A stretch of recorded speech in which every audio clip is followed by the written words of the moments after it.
I-check this si Sir John Del Bontoyan diya sa Pikas linya. Sir, mayong gabi diha nimo.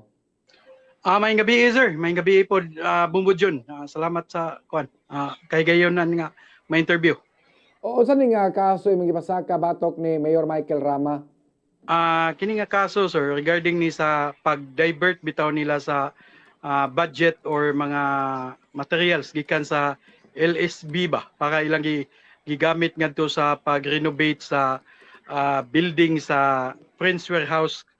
Kaning atbang bitaw sa City Hall nga building. O kanang sirado naman na ron, guba naman na. Kuan man na. Siradaan na kay human naman kontrata nila sa MCW between MCWD ug sa kining sa tawag ining katong taga Friends. So mo to nga paghawa nila ni i-renovate sa MCWD unta pero sa akong nahibawan pero lately nakuan ta og naka-pan-checking na to ba naay kuan kanang ang City Hall na kabantay man ko kay mga post nila satellite offices na ba so atong gi-check kunya namtay mga kaila pod sa LSB nga atong nangutana sa BMS atong napangutana unsay kuan ini unsay kanang kinsa ang nagkuan ba kay mangutana pud ta sa MCWD wa man sila mosugot nga i-occupy na sa City Hall gani wala man daw nay kontrata. Okay. So tugod yan na money ground sa imong gipasakang kaso ni Mike Rama nya kisa pa laing tulo ka mga official nga imong gipangkiha? Of course ang head karon sa LSB si Ayan Hasamal, unya si Rolly Ardusa sa DJS, unya si kining City Administrator karon si Colin Rosel Bumbudyon. Okay. Mga abogado man na sila sa ruwa sa kabalo pod. Kana mao kining gipile na tong kaso para ma-test pod nato ug unsa gid ang balaod ba ato ging matagaan pod sila og legal proper venue nga ma-explain na nila nganong nabuhat na nila kay kini magong akong pagtan-aw gud kay kabaw man kita sayod man tantanan nga pag-audit halos tanang mga eskwelahan affected pod ato. Ang kana man gud nga budget para nako ba ang atong mga eskwelahan karon ang uban naghuot kaayo sa usa ka seksyon gani imong mahibaw-an kanang ang usa ka room mo abot gani og 50 60.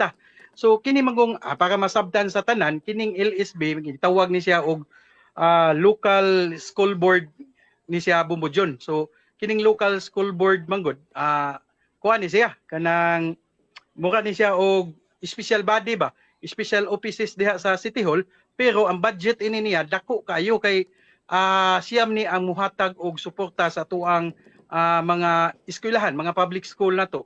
Imagine 80 ka barangay ang ilahang tagaan og suporta ba. So mao na nga nasakitan ko nga ang budget ana nga intended para nila gigamit sa lain nga butang.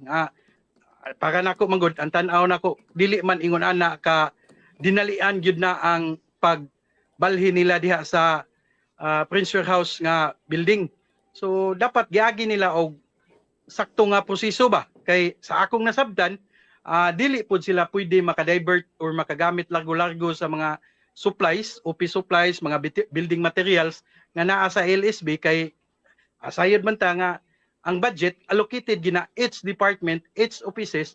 So ug ato nang i-realign dapat moagi kita sa council niya which is sa akong nahibaw-an kini nga lakang nila wa man moagi ana. Nya violation man na ang pag-divert nimo og funds ngadto sa lain nga offices. So mao na akong nakita nga usas grounds gyud nako nga gitan-aw. Oo. Kaning property di ay sa Prince Warehouse sa Cebu. Di din sa Cebu City sa MCW di ay ni? Kuan na siya Bumbudyon.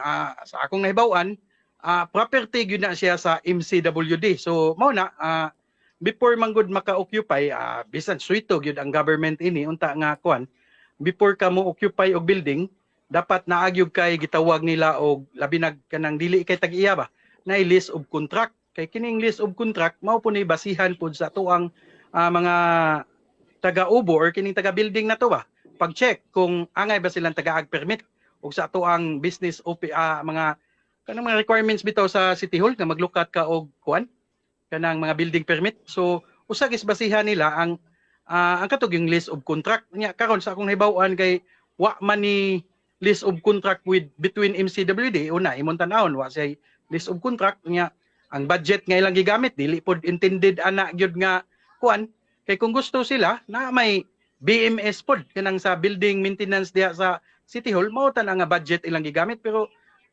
diri man sila ni kuhas LSB gani na ay mga tao pod nga anda mo testified ana if kini nga kaso mo abot sa korte naapod tay mga tao nga pwedeng ipasapina para maanda ba ma-testified na mo support pod sa atong claim. Grabe no, ang mga materyales nga gamiton sa pag-repair sa eskwelahan gumikan kanaguba sa Baguio nga audit gigamit sa pag-repair sa satellite office nila kanang Prince Warehouse Club di ay? Oo, mao na imong una-unaon ang uban makaingon sila nga murag kuan ka kay dili kayo kanang importante ba. Pero imong tan-awon ang kana nga offices nga gigamit nila pwede ra magud nga dili lang sa ingon ana dali-dalion ba.